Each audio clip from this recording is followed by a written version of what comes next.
السلام عليكم ورحمة الله وبركاته. أهلا بكم في لقاء جديد على قناة بداية حياة.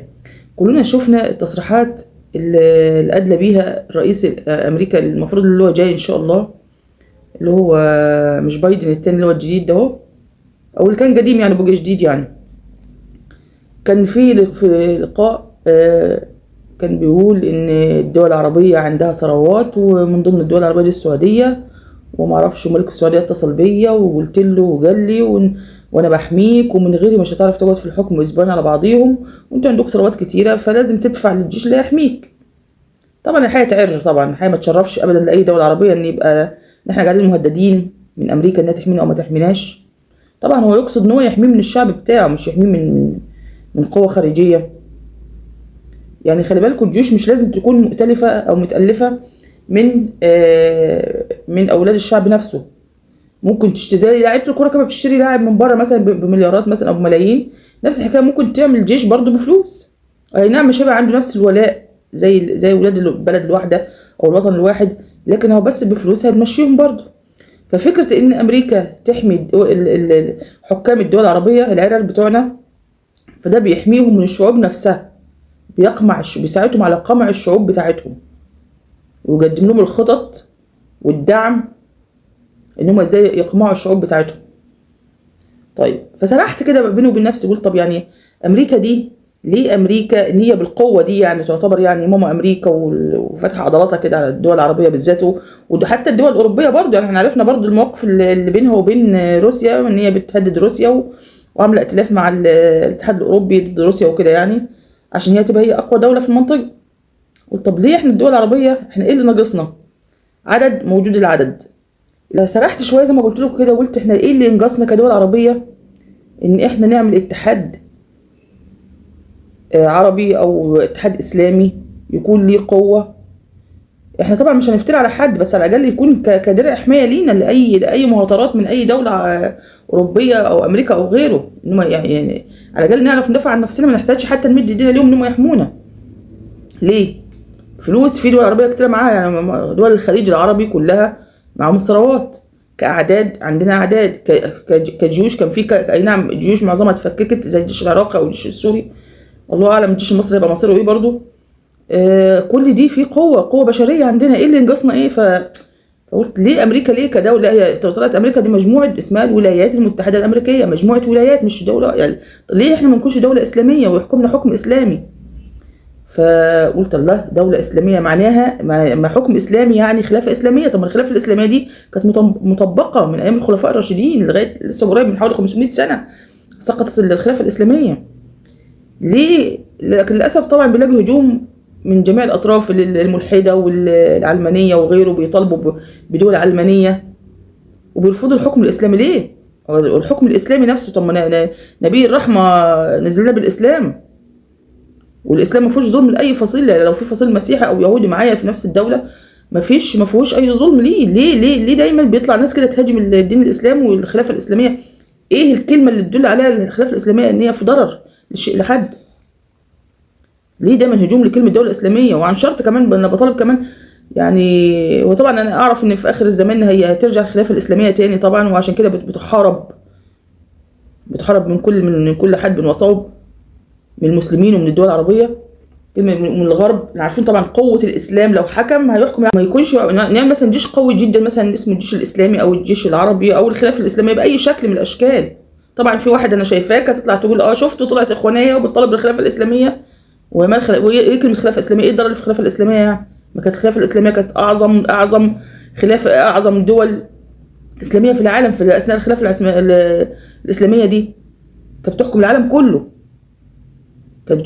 كله، ما كانش فيها اي هدر لحقوق اي بشر. ايه اللي فيها الخلافه الاسلاميه؟ وعن شرط ما يكونش احنا كمسلمين بالاسم كده، يعني بالهويه كده، ان انا مسلم في البطاقه او ان انا محجبه ابقى مسلمه، لا. قصه ان يكون مثلا في جيش اسلامي ما يكونش اجباري، لا ده يكون من المتطوعين حبا في تكوين الجيش الاسلامي ده هو. ناس تكون رايحه فعلا، ناس تكون عندها العقيده وعندها الايمان، زي الناس اللي بيجاهدوا كده رايحين وعارفين انهم هيموتوا. ما اللي رايح يجاهد ده مش رايح يتفسح في جزر المالديف يعني، لا ده رايح عارف انه 90% ممكن يموت يستشهد. فانا عايزه الناس تكون عندها ايمان وعندها عزيمه ان هي تكون جيش اسلامي، حابين الموضوع وبيدافعوا عن دولتهم الاسلاميه ويدافعوا عن اوطانهم عن حب، مش اجبار. ايه الغلط في كده؟ لكن للاسف يطلع لنا واحد زي ابراهيم عيسى او واحد زي اسلام معرفش البحيري، ناس ملحده اساسا، يهاجموا كلمه كل ما هو اسلام، حتى اي حد ليه دجل. يا رغم ان الوقت اللحى انتشرت، يعني الوقت تلاقي العلماني طلع موضه، حتى بين الشباب القبط بيربوا اللحيه بتاعتهم دي موضه كده السكسوك، يعني حتى يعني عاملين فيهم مثقفين هم جهله، يعني اي حد التحى خلاص يبقى هو ده اخواني. طب ما في سلفيين وفي في علمانيين وفي معرفش بتوع التكفير والهجره، معرفش في جماعات اسلاميه، في كذا فصيل اسلامي بيلتحوا، وفي اخوان مسلمين مش مربين لحيه، في اخوان مسلمين مش مربين لحيه. لكن هم انا طالع من كام يوم ممثل سوري ولد اسمه ليس المفتي، كان شاب صغير، كان بنسمع المسلسلات زمان سوريه وكده يعني، اول كلمه قال ما بدنا لحى وما بدنا شبيحه، يعني بيقارن يا اما لا مش عايز لا لحى ولا عايز شبيحه، على اساس ان بشار ده يعني كان شبيح وكان بلطجي بتاع سوريا وهو مش عايز اللحى. طب ما انت نفسك اللي طالع تتكلم، انت مربي لحيه وعاملها موضه، راجل ممثل وعاملها موضه. ايه مشكلتكم مع الحكم الاسلامي؟ ايه ليه الهجوم الغير مبرر على الحكم الاسلامي ليه؟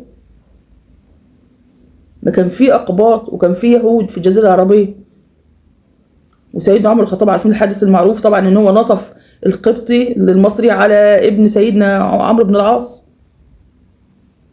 وحكم بجلده، مش عارفه حكم على جلد عمرو بن العاص ولا ابنه عشان خاطر ظلم واحد قبطي، وكان موجود اقباط وكانوا بياخدوا حقهم. ايه المشكله ما يعيشوا وسطنا عادي ويتحكموا بالعدل بتاع الاسلام، العدل السماوي اللي ربنا انزله في الدين الاسلامي. لكن نفضل كده ان احنا ديول للدول الاوروبيه والغربيه ان هي تذل فينا وجاب لنا شويه حكام فسده دلادين ما لهمش اي 60 لازمه. يعني انا مش عارفه والله، يعني اخر ما شفناه شفت القصر بتاع السيسي ده، بلف وارجع للسيسي برضه، سبحان الله عليه عفريت اسمه السيسي، ربنا ان شاء الله كده يطلعه يصرفوا عني عن قريب ان شاء الله. كان زمان يقول لك مثل الجرعه، مع احترام للجماعه الجرعه طبعا، يعني الجرعه تتعايق بشعر بنت اختها. ده السيسي نفس الحكايه، ده اللي بيبقى عليه قرش دين بيلف من الشارع التاني عشان صاحب الدين ما يشوفوش، وانت طالع فاتح لي صدرك وسط القصر وبتتمشى فيه وجايب لي الزعماء بتاعت العالم، الدول الناميه. بس انا حاسه والله الموضوع المقصود مش الدول الناميه، الدول الناميه يعني غلابه طبعا ما عندهمش الجسور دي، وقاسم متعمد ان هو يتفشخر قدام اردوغان، يعني حتى اردوغان بيبص له باحتقار، يعني انت فين الكذب؟ طالع يتفشخر قدام اردوغان، طبعا المقصود اردوغان مش حد تاني طبعا. يعني ازاي دول ناميه وازاي احنا ما معناش ومش قادرين ومش عارفه اعلم ومش عارفه اكل ومش عارفه اشرب واعمل لي قصر بمليارات. دي المهندسين والخبراء قالوا ما اعرفش في دور الواحد مكلف 2.5 مليار، ايام ما كان الدولار ب 16 جنيه، يعني اضرب في 4 5 دلوقتي 5 اضعاف. عشان ايه؟ وده كان وقته، ولا كان ليه 60 لازمه؟ مش كانت عامل بيها كام مستشفى او كام مدرسه او كام مصنع شغل الشباب؟ يعني ايه الجهل؟ يعني ايه وانت فعلا، يعني فعلا متعمد فعلا انك انت تخرب البلد، انت متعمد فعلا انك انت تخرب البلد. مش قصدي انا كنت يعني بتهم بالغباء، لا هو مش غبي، وفعلا مش غبي، وذكي جدا ومتعمد اللي بيعمل ده كله فعلا. ده الف باقتصاد والف بسياسه والف ب، حتى لو واحد ما يعرفش اي شيء في الدنيا يقول لك لا انا ابني بلد الاول، زي ما عملوا السوريين كده، في اكتر من ان اسرائيل دخلت بلدهم وتحدتهم وضربت في ناس. النهارده في ناس طلعوا من ادلب النهارده قالوا لا رافضين قصه الوجود الاسرائيلي على حدود السوريه، وطلع ضرب في واحد مات فيهم ضرب عليهم اسرائيل، ورغم ذلك كل ما قايتهم يقول لا فعلا لا ابني بلدك الاول عشان يبقى عندك قوه عظمى، يبقى عندي جيش قوي. لكن انا هو ضحك على الدهون وخلاص، انا افتح صدري وراح اتخانق مع الاقوى مني؟ لا، ما هو واقعيا اسرائيل اقوى بعتادها باعدادها عندها انتماء لجيشها، لكن الجيش هرب، طلع جيش مرة، مع احترام للستات كلها يعني. لكن اروح احارب وافتح صدري، وانت برضه يا عم سيسي فاتح لي صدرك وما لا تعمل جسور. طب عليك استضفتهم واستعشيته ومشيوا، ها استفدنا ايه؟ مش كنت كسبت شعبك بدل ما كله ضدك دلوقتي؟ مش كنا كنت استفدت تكسب شعبك صفك؟ لو سألتوني تتمني ايه من الدنيا، اتمنى زوال السيسي في اي لحظة. وزي ما قلت لكم مش لاسباب شخصيه 100 مره، انا قلت مش فيش اسباب شخصيه بيني وبينه، لكن من الواقع اللي انا شايفاه والمرار اللي اتضح اللي الناس شايفاه. طيب وفي نفس الوقت خايفه من اللي هيحصل بعد السيسي. ايه هو بقى اللي هيحصل بقى؟ مش قصه بقى مؤامرات وثوره مضاده، ده كله خلاص احنا حفظناه، ده كان في الفتره السابقه وحفظناه خلاص وعرفنا السيناريو ده وحافظينه وبندرسه للدول التانيه كمان. خايفه من ايه بقى؟ من الانقسام اللي زرعه السيسي في البلد. انا الفيديو اللي فات في واحد اخ محترم دخل يناقشني بمنتهى الاخلاق وبمنتهى الاحترام، بيقول لي لو السيسي ما عملش اي حاجه غير ان هو مشى الاخوان دي كفايه احنا راضيين بيها. فناقشته، طب ليه الاخوان؟ يقول عشان عملوا كذا. طب انت متاكد انهم اخوان؟ مكتوب عليهم اخوان. فدخل في قصه احنا كنا نسيناها بس زحمه الايام، دخل في قصه الجيش والولاد اللي ماتوا في الجيش ولادنا. طبعا كلنا طبعا قلوبنا بتنزف عليهم طبعا دما، مش عيوننا بتزرف في دموع، قلوبنا بتنزف دم عليهم لانهم ولادنا. ما بتكلمش على قاده الجيش مع احترامي ليهم، بتكلم على الولاد اللي بيأتلف منهم اي جيش. ما فيش بيت في مصر الا عنده ابن او اخ او حفيد في الجيش، وكلنا طبعا ما نتمناش اي ضرر ليهم. طبعا ده طلع ان شاء الله ان شاء الله احسابهم من الشهداء باذن الله، طالعين في عقيدتهم انهم بيدافعوا عن وطنهم ضد الاعداء، الناس الخونه، الناس الارهابيه دي. مين اللي زرع فتنه ان في ارهاب بيحاربوه؟ خلى الناس طبعا، في ناس كتيره شايله طبعا من فاكرين بقى ان اي حد معارض للسيسي دلوقتي ان هو اخوان، خلاص في نظرهم كده ان اي حد هيطلع ضد السيسي ده اخوان وخاين وعميل وارهابي ولا بد من قتله كمان، مش مجرد كمان اقصاء الحياه السياسيه، لا قتله كمان واعدامهم زي ما طلب. في اعلاميين كتير طلعوا ينادوا بالموضوع ده اهو. طب وانا بقى هفضل في الدوامه بتاعت بقى ده سيساوي، ده اخواني، ده معرفش، ده تبع حسني مبارك، ده حزب وطني، ده كده مش هنخلص.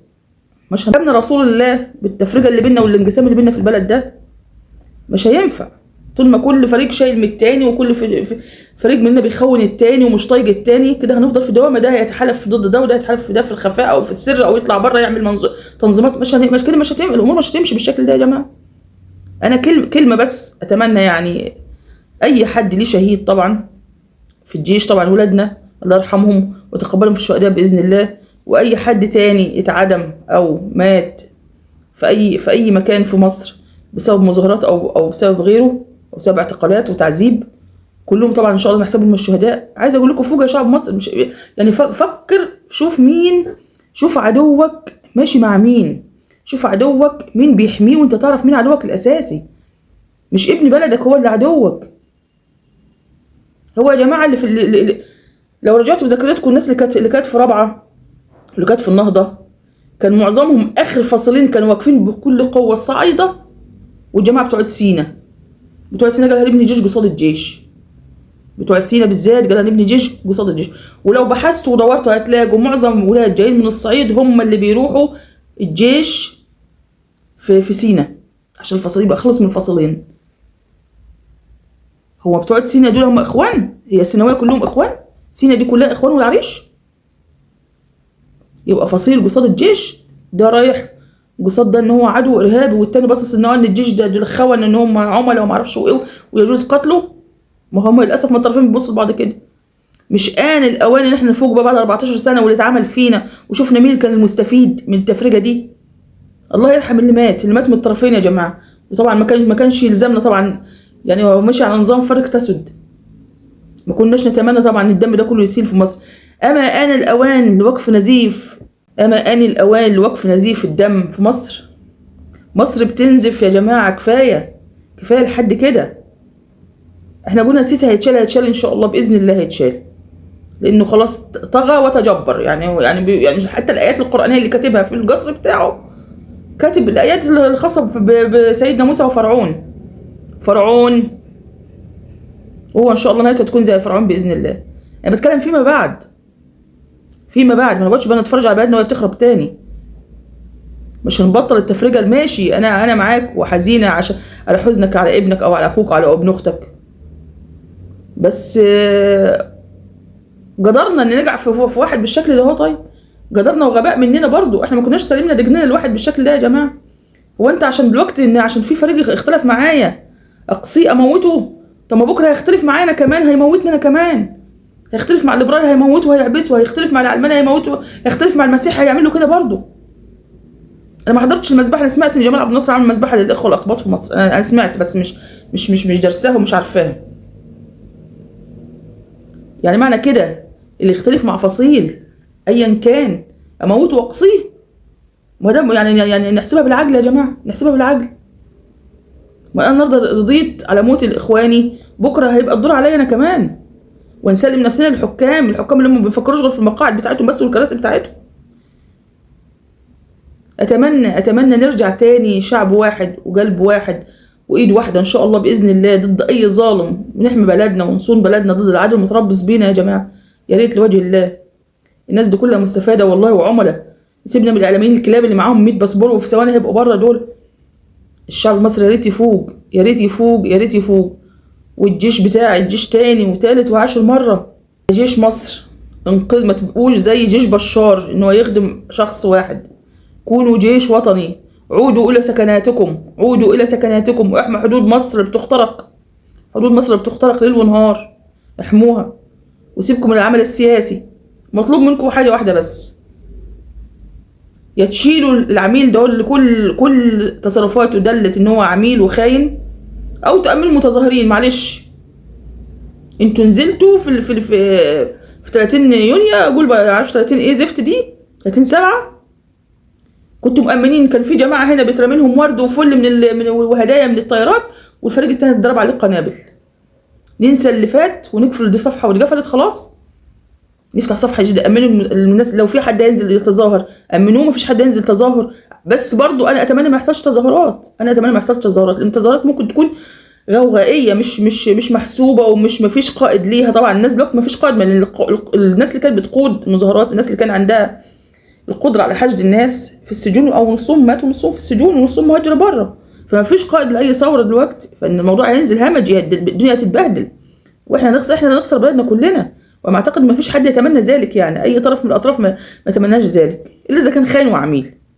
فاتمنى يا جيش مصر تتدخل وتلحق البلد قبل ما تغرق، يا اما تامن المتظاهرين ينزلوا بشكل سلمي، يقولوا احنا رافضين الشخص ده، شيلوه. انزلوا زي ما هو نزل، قال عايز حد يفوضني، ينزلوا فوضوني امر اني انا اواجه الارهاب المحتمل. عايزه حد كده من قاده الجيش ينزل يقول انزلوا، عارفين ان في مشاكل في البلد والبلد بتغرق، انزلوا فوضونا لمواجهه خراب مصر المحتمل. وتلاقي مصر كلها قدامكم في الميادين. افتحوا الميادين وامنوا الناس دي، وهتلاقوا مصر كلها